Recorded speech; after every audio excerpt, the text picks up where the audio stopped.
What's up, y'all? Welcome to the PT on Ice Daily Show brought to you by the Institute of Clinical Excellence. My name is Dustin Jones. I'm one of two lead faculty members within the Modern Management of the Older Adult Division. So within that division, we have three courses. Two are online, that's MMOA Essential Foundations, and then Advanced Concepts, and then we have our MMOA Live, our 2-day weekend course. All of those culminate into the CERT MMOA, or Certification in Modern Management of the Older Adult. So today is Wednesday. That means it's Jerry on Ice. Today we're going to talk about how to do more with less, lessons from the APTA's Post-Acute Care Survey.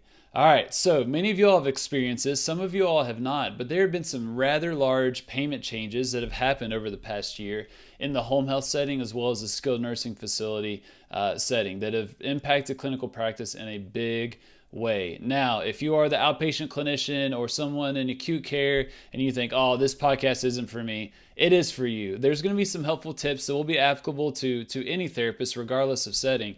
However, you need to keep a pulse on what's going on in home health and skilled nursing facilities, because some of these decisions that are being made could ultimately inform payment reform within your setting as well. So it's something that you want to be aware of. So let's talk about the survey, and then after the survey review, we'll talk about what we can do to do more with less. How can we make our sessions efficient, considering what we're seeing in terms of the changes from these different payment models. All right, so I'm going to read some of this to you, read some of the stats. This is going to be somewhat eye-opening for many folks. But this survey is called the Post-Acute Care Survey. The APTA released an executive summary. We'll link it in the Facebook video in the comment section. So the APTA Home Health section, Health Policy and Administration section, and the Academy of Geriatric Physical Therapy collaborated with the APTA to develop a survey to assess the effects that the skilled nursing facility patient-driven payment model. All right, so you'll often see that as PDPM, patient-driven payment model. That's with SNFs. And then home health patient-driven grouping model, or PDGM, you'll see in home health. How those two payment changes have impacted the delivery of care in those settings. So this survey was sent out in February of 2020. They got about 1,700 responses back. And so here are some of the results. The first batch that we'll talk about is how those payment changes have impacted treatment visits, and then the duration of those visits, or minutes, we'll say. So 64% of folks that work in the SNF, 62% of folks that work in home health, so 64% and 62% report a decrease in treatment visits or minutes. 64 and 62% have reported decrease in treatment visits or minutes since the implementation of these two payment models. 41% of folks in skilled nursing facilities and 39% in home health reported changes in visits or minutes that their employer mandated. That's 41% and 39% reported changes in their visits or minutes that were mandated by their employer. So lots of pressure from up above. What about length of stay, or the duration of the course of care? 46% of folks in the SNF and 75% of folks in home health report a shorter average therapy length of stay. 46% and 75% reported a shorter average therapy length of stay. 20% of folks in the SNF and 38% of folks in home health reported a change in length of stay that was mandated by their employer. That's 20% of folks in the SNF and 38% of folks in the home health. This has caused a lot of controversy, a lot of conversations within, especially the Geros Health community, of what's going on here with these payment changes. Why are clinicians, visits being cut? Are we offering the best care to patients? There's even payment cuts in terms of the clinician salaries. Lots of changes are happening, and there's a lot of debate around that. I'm not going to get in what's right and what's wrong. All I know, this is a situation many are facing. What can we do about it? What is within our current control as we continue to debate these different payment models and how they could be better and how they could better serve our patients? We'll continue that conversation, especially on the Geros Health front. But for our time now, let's talk about what we can do given these scenarios. So the theme of the survey that you probably picked up on is that we have less time and then we have shorter courses of care. So if we have less time and shorter courses of care with our patients, That means we have to be more effective than ever before. We have to have very efficient and effective sessions because we're having less time with them, less touch points over a shorter period of time. Long gone are the days of being able to see someone for over a year in home health. I remember, I had I shouldn't say several, a few on my caseload probably 4 or 5 years ago where, I was seeing them for over 12 months and I wasn't seeing much pushback when I would go to recert. Some agencies would have brought that in a little quicker, but the one that I was working for was allowing that. Those days are long gone. You're not going to hear of hardly anyone that is allowing someone to have someone on that on their caseload for that long of a time. So what do? We got to be more effective. So what we'll do is talk about how can we be more effective in our sessions. We'll break it into 2 parts. One will be day 1. What are we thinking about on day 1? And then the second part will be what are we thinking about through our course of care. So first day, we have to think about a patient-informed examination. This is very pertinent to the folks in the home health and the skilled nursing facility setting because oftentimes when we do that first visit, we often have particular functional outcome measures or questions that we absolutely have to ask or gather that information on day 1. It is almost mandated for us to hit submit on our documentation after that visit. Now, I'm not saying ignore that information. We do want to gather that information. However, we want to fight at our hardest to make our examination that first day informed by the patient's interest and not necessarily that computer's interest or that documentation software's interest. We have to have a patient-informed examination. So what this may look like is the examination that you see on your computer. What you actually do with the patient may be out of order, for example. They may really, really care about their ability to get up off of a chair. Well, you may start to focus on that initially rather than going through all the different questions on the OASIS start of care in very succinct order. We may start with their interests and what they care about primarily throughout that examination process, but also trying to get that pertinent information that we know we want to get or have to get. So it may screw up the order of your examination, but we want to really value what the patient values and let them know that we value that through our actions and how we're trying to look into some of these issues that they may face. So for some, it may be really focusing in on their painful symptoms and really gathering your examination around that rather than focusing so much on function when you think function is a big issue. That'd probably be more common in the outpatient world. So we need to let our examinations be informed by our patients. But for the SNF and home health folks, it may screw up the order. You may do it a little differently than what your computer is telling you, and that is perfectly fine because we want to really build that therapeutic alliance with our patients or our clients to be able to progress them potentially a little quicker when we are going to introduce some things that may be a little novel to them or different, i.e. Strength training or leveraging kettlebells or something along those lines that we talk about pretty often on this podcast. Number 2, we want to build the bike. Big emphasis in the world of ICE. Building the bike means making our services tangible to our patients, that they know exactly what they're getting into and they know how we're going to be able to change their lives, whether it's improving their pain, whether it's improving their performance. The sooner we can do this and the more profound we can do this, the better. We want to build that therapeutic alliance and that trust very, very quickly. So really go in that first visit with that examination to really make it patient informed, but also we want to demonstrate our value as quickly as possible. And then third, I think it's very, very helpful to set clear expectations.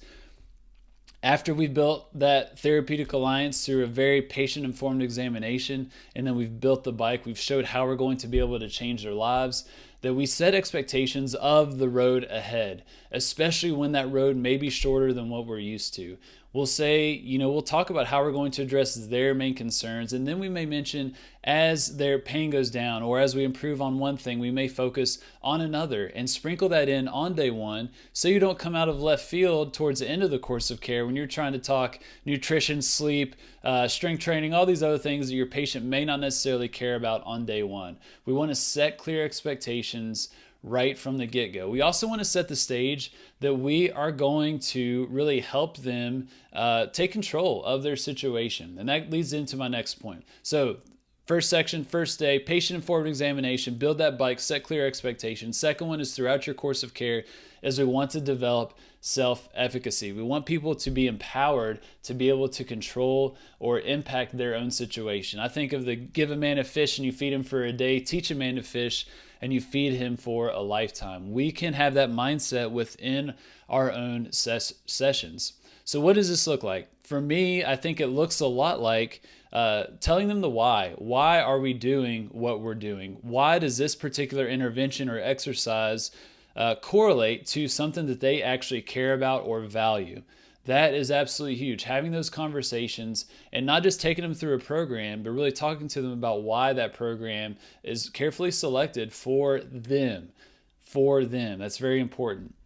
I'll often leverage something like a whiteboard. I know many of you all that watch this or listen to this podcast will leverage a whiteboard as well. Alex Germano does a great job of this too in when she does home visits, is actually writing out your session in front of the person and talk to them. All right, we're going to start off with an 8-minute AMRAP. AMRAP means as many rounds or reps as possible. I've selected these 3 exercises here that are targeted towards the issues that you're having. You see with that particular exercise, that's going to help you do X, Y, and Z. We're going to go through those for 8 minutes straight so we can build up your strength, but also really improve your conditioning and so on and so on and so on to really talk them through why we're doing what we're doing.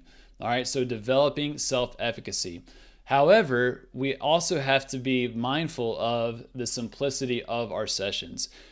We want to make our sessions simple and understandable for many of our folks. So as we're writing down, that workout of the day or the plan for the day, we don't want to make it overly complicated because as we're doing that particular session, we are already thinking about them being able to do things on their own. And so we want to make our sessions rather simple but effective. That's going to help us make our home exercise program simple yet effective. And so if they see simple sessions, they're likely going to be able to execute them when you're not around. So we want to keep it simple. Write out the plan on that whiteboard is something that can be very, very helpful. But we want to be building them up, educating them, equipping them with the tools to be able to think through some of these things and why they're doing the exercise that they're doing, and then giving them the ability to perform that, hopefully on their own down the road. And then last but not least, in terms of self-efficacy, I say this way too much. We want to be the guides, not the heroes. We want to give them a plan of how to execute these things. So this comes to the home exercise program. We want it to be simple. We want it to correlate to our in-session, visits, hopefully. But we want to show them how they can progress activities, maybe even how they can program different activities, especially once you're long gone. You can create a template of triggers for progression. When this, becomes easy, then you can add particular, number of pounds or go up in TheraBand or go up in reps. Triggers for progression that are written out can be very helpful. You can also show people how to use a whiteboard, how to use some of the different timing apps, for example, like SmartWAD, so they can leverage AMRAPs or EMOMs that can make things rather simple for them. All right, so develop self-efficacy. The second thing is we've got to make sure our intensity is dialed in. We don't have as much time as we used to, so we need to use our time well. Our intensity has to be dialed in. However, we do want to be mindful of some folks. We may want to slowly and gradually increase that intensity if exercise is new to them, for example, or fear is on board. We may want to be very considerate of that and slowly ramp up that intensity to an appropriate amount. So you may actually intentionally underdose people initially until you get to appropriate intensity. And that can be very purposeful and very helpful. But for many people, if they're ready to rock, they're ready to roll, they know what muscle soreness is like, they've exercised before, we need to get at that appropriate intensity as quickly as possible. We don't want to waste time. And then last but not least, when we're talking about intensity, especially in our sessions, we have to talk about rest. Rest. How do you use rest? For many, especially in the home health and the skilled nursing facility settings, rest can be used for documenting. It can be used for calling physicians. It can be used for using the bathroom, checking Instagram. You could throw someone on a new step, for example, as active rest and go off and do your own thing. There are different ways that we use rest. I want you to ask yourself, is that rest for your patient convenient or is it purposeful? What is it actually doing? And if we're honest with ourselves, much of the rest within our sessions is more about convenience and not purpose. How can you leverage rest to serve your purpose, that therapeutic purpose or goal that you're trying to achieve with your patient or your client? And I would imagine what's going to happen for many of you all is that your rest that you plan within your session is going to decrease dramatically. There is a lot of fluff, a lot of sitting around, a lot of waiting around with many of our patients and clients that could be ultimately eliminated because it's not serving anyone well. So those are some things to think about. Let me go through that again. First day, patient-informed examination. Build that bike, set clear expectations. Use that first day very, very well. Then second, throughout your course of care, you're always focusing on building that self-efficacy. You're teaching them how to fish. You're leveraging something like a whiteboard. You are talking people through your process of why you're doing what you're doing. You're giving them a very simple plan of action. You're also showing them different tools that they could potentially use to make it simple and easy, like a timer app, something like SmartWatt, for example. That's what we want to think about. We also want to make sure our intensity is absolutely dialed in, being aware of folks that may not respond well if they are an appropriate intensity initially. I think of some of those folks where fear is on board, they may be new to exercise. Some of those folks who may gradually increase the intensity over time. And then rest. Is it convenient or is it purposeful? How are you using rest in your sessions? If we have an honest reflection, oftentimes that rest is going to go down. All right, that's it, y'all. How to do more with less. I will post a link with that PostAcute Care survey with those numbers. Very, very interesting stuff. Hopefully you found some value in this in terms of how you can really do more in your sessions with the less time in terms of the trends that we're seeing in the home health and the skilled nursing facility setting. So y'all take care. Hit me up with any questions or comments or other ideas that you have. I'd love to hear it. Otherwise, you all have a good day and I'll talk to you soon. Hey, thanks for tuning in to the PT on Ice Daily Show. If you enjoyed this content, head on over to iTunes and leave us a review. And be sure to check us out on Facebook and Instagram at the Institute of Clinical Excellence. If you're interested in getting plugged into more ICE content on a weekly basis while earning CEUs from home, check out our virtual ICE online mentorship program at ptonice.com. While you're there, sign up for our Hump Day Hustling newsletter for a free email every Wednesday morning with our top 5 research articles and social media posts that we think are worth reading. Head over to ptonice.com and scroll to the bottom of the page to sign up.